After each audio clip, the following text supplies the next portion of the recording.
Bueno, vamos a empezar con la segunda parte de farmacogenética. Vamos a definir el concepto de farmacogenética según lo que dice la bibliografía. Es la rama de la farmacología genética y genómica que se encarga de estudiar las variaciones genéticas que determinan el efecto farmacológico de una droga, o sea, eficacia, rango terapéutico, efectos adversos y toxicidad. Es decir, es una rama dentro de lo que es farmacología que me va a hablar según las variaciones que haya interindividuales en cuanto a los genes, cómo actúan las drogas dentro de ese organismo, ¿sí? Y me evalúa tanto eficacia, rango terapéutico, efectos adversos, toxicidad. Es importante tener en cuenta que la farmacogenética no es lo mismo que la farmacogenómica. La farmacogenética estudia las diferencias entre individuos que llevan a una respuesta clínica diferencial para un determinado fármaco, ¿sí? Entonces, sería, en cuanto a lo que es farmacogenética en sí, las diferencias que hay en los genes del individuo que hacen que un fármaco actúe diferente en cada persona. Mientras que la farmacogenómica estudia el efecto de la administración de distintos fármacos sobre la expresión de una gran cantidad de genes en un tejido determinado, ¿sí? O sea, en este caso sería cómo actúan los fármacos sobre el ADN. En el caso anterior, farmacogenética, cómo actúa el material genético, cómo influye el material genético en la acción de los fármacos. Vamos a hablar de los objetivos. Identificar las variaciones en la respuesta de origen genético a distintos fármacos. Estudiar los mecanismos moleculares que la causan. Evaluar su relevancia clínica.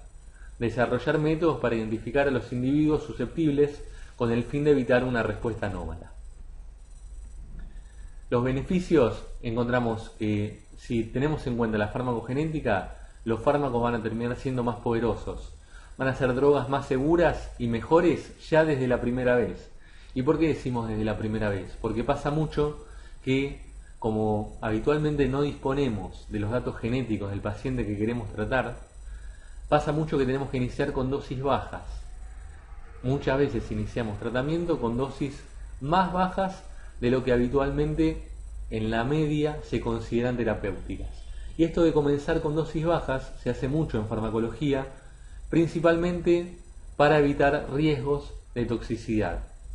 Evitar que desde el principio ya el paciente presente efectos adversos. Entonces es como que vamos probando cuál es la dosis más adecuada para ese paciente. Si en cambio supiéramos cuál es la genética del paciente, cuál es su haplotipo, cuáles son las mutaciones específicas que tienen en determinados nucleótidos, o para poder determinar si va a ser un respondedor rápido, si va a ser un respondedor lento a ese fármaco, si tuviéramos esa posibilidad, directamente podríamos empezar con dosis que son adecuadas a ese paciente. Como tercer punto, métodos más precisos para determinar las dosis apropiadas, que era lo que acabamos de comentar, mejoras en el descubrimiento de drogas y procesos de aprobación, y disminución del costo general del cuidado de la salud. Si evitamos efectos adversos por drogas, evitamos internaciones. Si evitamos internaciones, evitamos costos generales en cuanto al cuidado de la salud. Evitamos costos elevados en cuanto a lo que se trata de reacciones adversas. Bueno, en parámetros farmacodinámicos, la farmacogenética influye en tres aspectos. En el aspecto de un binding alterado, en el aspecto de una sobreexpresión del receptor o en el aspecto de una alteración en la proteína involucrada en la respuesta farmacológica. Es decir, la farmacogenética puede influir en un parámetro farmacodinámico o farmacocinético. Si es farmacodinámico, mediante la alteración del binding, ¿sí? Por ejemplo, vimos que por ahí una mutación puntual de una base puede hacer que se exprese un aminoácido diferente, y por expresarse un aminoácido diferente podemos tener una proteína diferente. Si esta proteína es diferente, puede llegar a ser que se altere el binding que se altere el binding, al cual vamos a tener la unión fármaco-receptor. En segundo lugar, puede haber una sobreexpresión del receptor. Hay ocasiones en que hay duplicaciones de genes que expresan determinadas proteínas. En algunos casos se sobreexpresa el receptor, de esa manera vamos a tener un efecto mucho mayor de la droga. En tercer lugar, tenemos la alteración en la proteína involucrada en la respuesta farmacológica. Es decir, si tenemos una cascada que va a llevar un efecto, si en el medio de esa cascada hay una proteína involucrada en la respuesta y esta está alterada, vamos a tener una variación en el efecto buscado. Los parámetros farmacodinámicos entonces los podemos ver gráficamente de la siguiente manera. Fíjense, normalmente tenemos un binding en el cual tenemos un receptor y la droga que se une a este receptor. Cuando hay alguna mutación o simplemente un polimorfismo, que puede ser una variante de la normalidad, una variante que incluso se puede ver en un gran porcentaje de la población, y en este polimorfismo, en vez de tener un receptor semicircular, tenemos un receptor más cuadrado, por lo cual tenemos un binding alterado droga-receptor. Otro mecanismo farmacodinámico es la sobreexpresión de receptores, que es lo que ya hablamos en la diapositiva anterior.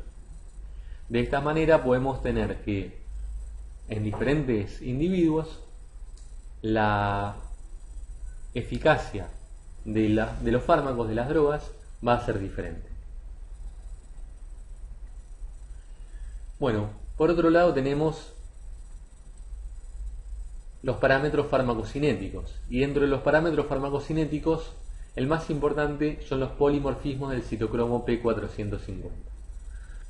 Fíjense que podemos tener un gen de lesionado, un gen único o genes multiplicados. Si tenemos un gen de lesionado, no habrá enzima, por lo cual no habrá metabolismo. Si no hay metabolismo, va a haber un aumento de la vida media del fármaco, y como hay un aumento de la vida media del fármaco, tendremos un mayor riesgo de toxicidad. En genes, si es un gen único, el polimorfismo, puede haber una enzima inestable con metabolismo reducido y también aumento de la vida media, enzima normal sin cambios, o alteración en la especificidad por sustrato, que puede haber una formación de otros posibles metabolitos, que en ocasiones los posibles metabolitos que se forman son tóxicos. Y si hay genes multiplicados, tenemos altos niveles de la enzima metabolizadora, por lo cual aumenta el metabolismo y disminuye la vida media, pudiendo llevar a que el efecto sea menor. Para poner ejemplos, que esto tenemos muchos ejemplos en la bibliografía, el citocromo 2C9, si tengo fenotipo metabolizador lento, este citocromo actúa sobre AINES, por ejemplo aspirina, ibuprofeno, warfarina, que es un anticoagulante, fenitoína, que es un anticonvulsivante. Si tengo un metabolizador lento, tengo mayor riesgo de toxicidad, y por ejemplo, si estoy dando warfarina, puedo provocar un sangrado en un individuo que sea metabolizador lento. Entonces sí o sí tengo que dar una dosis menor. Si yo pudiera saber si el individuo es metabolizador lento, metabolizador normal o rápido, podría decir ya desde el inicio qué dosis de warfarina le tengo que dar para que no tenga hemorragias. Después tenemos el citocromo 2C19, que si el fenotipo es metabolizador lento, estos citocromos actúan sobre antidepresivos, sobre diazepam o meprazol. Si es metabolizador lento el individuo, tengo mayor riesgo de toxicidad. Por ejemplo, si doy diazepam y es metabolizador lento, puedo tener mayor riesgo de sedación. Y el citocromo 2D6, tenemos metabolizadores lentos y ultra rápidos. Este citocromo actúa sobre antidepresivos, antipsicóticos, antiarrítmicos, antianginosos. Si es metabolizador lento, como siempre, riesgo de toxicidad. Si es rápido, disminución de la eficacia. Y también tener en cuenta, para los citocromos, que a veces actúan metabolizando no a la droga, sino metabolizando a una prodroga. Y el metabolismo de la prodroga da como resultado el metabolito que es la droga que va a ser la activa. Entonces, si yo tengo un metabolizador lento para una prodroga, el resultado final es que se va a formar menor cantidad de droga activa. Y si se forma menos droga activa, voy a tener menor efecto deseado, menor efecto terapéutico. En cambio, si tengo un metabolizador rápido, voy a tener que tener cuidado porque la prodroga va a pasar mucho a droga activa y de esa manera tengo mayores riesgos de toxicidad. Bueno, veamos ahora un ejemplo de cómo se aplica el tema de los perfiles de polimorfismo de nucleótidos simples o haplotipos a la elección de una droga, a la elección de un fármaco. ¿Sí? Acá tenemos una droga que se llama albuterol, ¿sí? También conocida como salbutamol, que se usa mucho en el tratamiento de los broncoespasmos, en el tratamiento del asma. Esta droga se usa por vía inhalatoria y es una droga, el salbutamol o albuterol, que alivia los síntomas de asma en algunas personas, pero encontramos que en otras personas no tiene prácticamente efecto. Entonces, se empezó a estudiar cómo la gente tiene distintos perfiles de polimorfismo nucleótido simple, o sea, distintos haplotipos, respondedores al tratamiento con salbutamol. Entonces, estudiando los diferentes polimorfismos de nucleótido simple, podemos ver en qué personas el albuterol o salbutamol es efectivo y en qué personas este tratamiento no es efectivo.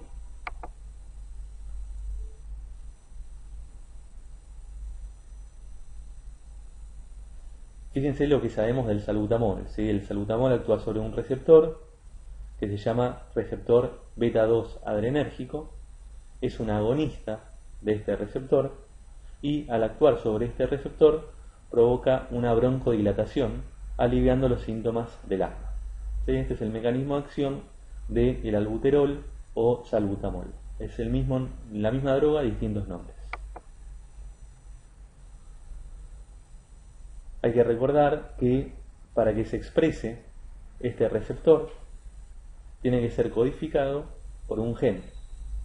¿Sí? Entonces tenemos un gen, este gen codifica el receptor y el receptor va a ser el encargado de recibir al salbutamol para generar la cascada que termina en broncodilatación.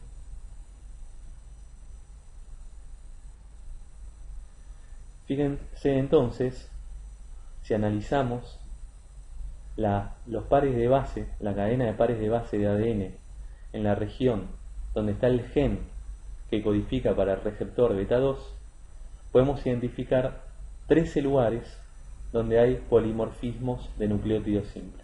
Entonces, acá tenemos el gen que codifica para el receptor beta 2 adrenérgico, que es donde va a actuar el salbutamol. Y dentro de este gen tenemos 13 polimorfismos de nucleótido simple.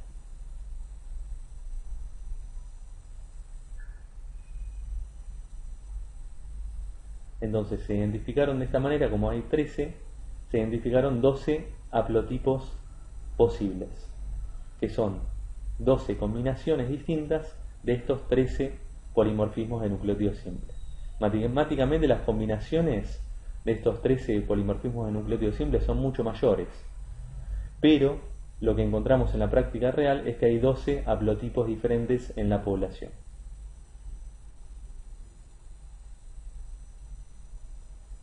Entonces, como habíamos visto antes, tenemos un haplotipo, el individuo tiene un haplotipo de la madre, otro del padre, acuérdense que siempre vienen en pares, y cada haplotipo distinto, cada par de haplotipos, representa un único perfil de polimorfismo de nucleótido simple.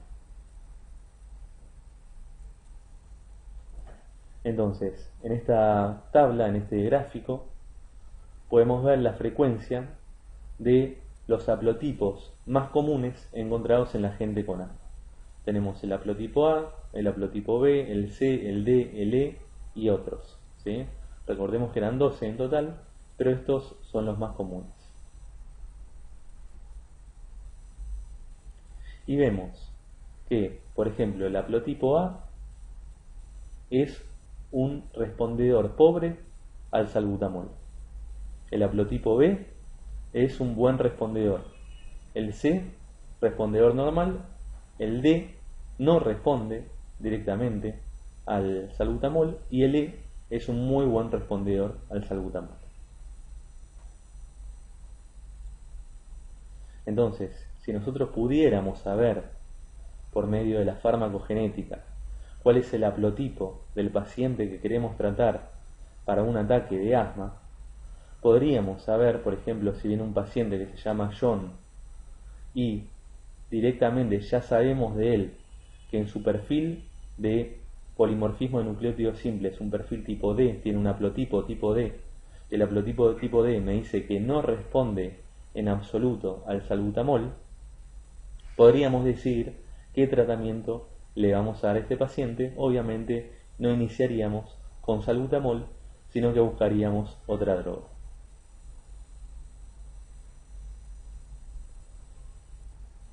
Entonces, sabiendo, como dijimos recién, el haplotipo de cada individuo que queremos tratar, que esto en un futuro se puede llegar a saber, podemos saber qué droga es efectiva para este paciente y qué droga no es efectiva. También teníamos otro haplotipo que hablaba de muy buenos respondedores. Si tiene un haplotipo de muy buen respondedor a salbutamol, entonces sería la droga de elección.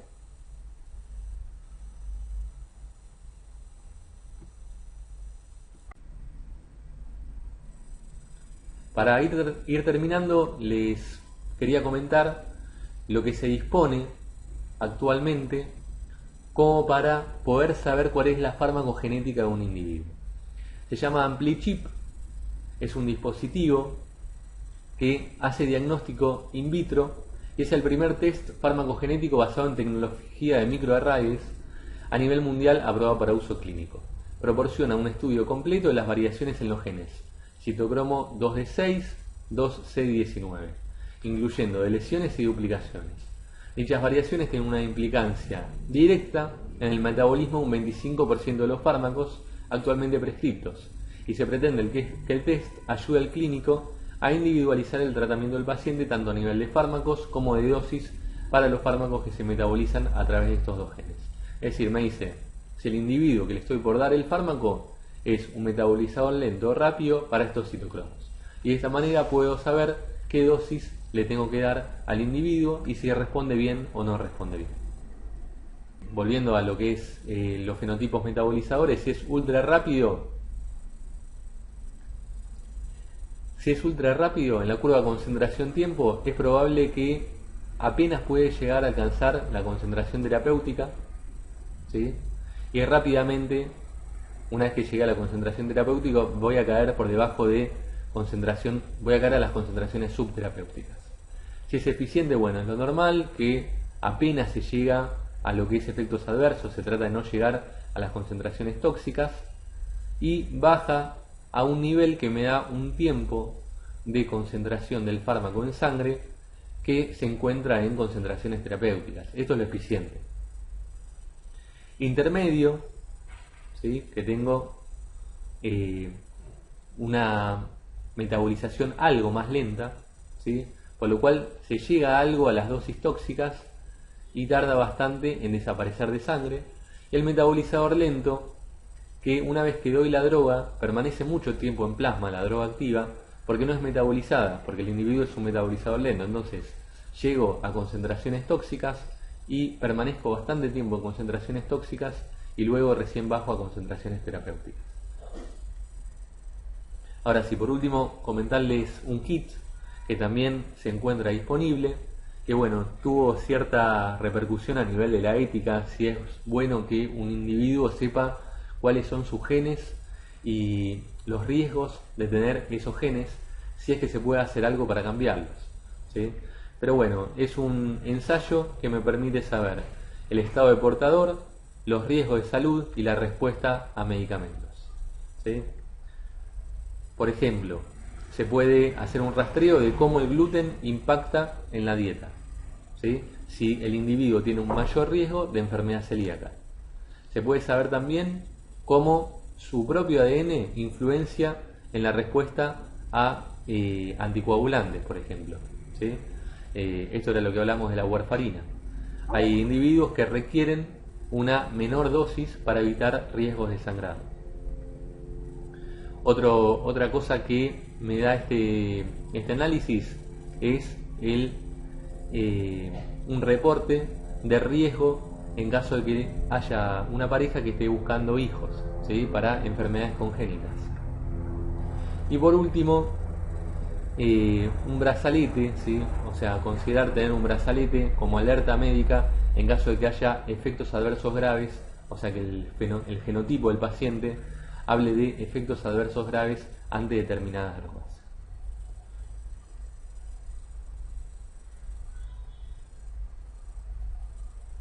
Bueno, para terminar, de nuevo yendo a la importancia de lo que son los polimorfismos, ¿sí?, no solamente la importancia del polimorfismo a nivel de lo que es administración de medicamentos, sino como riesgo de enfermedades. Existe un mayor riesgo de enfermedades, ya habíamos hablado, por ejemplo, para cáncer de mama, y tal es así que existen individuos que se realizan estos estudios y en caso de detectar que tienen genes que son altamente, que dan un alto riesgo de tener un determinado tipo de cáncer, se pueden tomar medidas como por ejemplo ante riesgo de un cáncer de mama muy elevado, extirpación de las mamas, ¿sí? Obviamente esto a nivel ético es bastante discutible, ¿sí? Pero bueno, es lo que tenemos hasta el momento en cuanto a la farmacogenética. Como les dije al principio de la clase, esto de farmacogenética tiene un gran potencial. Estamos recién entrando a descubrir cuáles son las ventajas que nos puede aportar la farmacogenética a la farmacología en general y a la medicina, pero les puedo asegurar que el potencial que tiene la farmacogenética es un potencial muy elevado.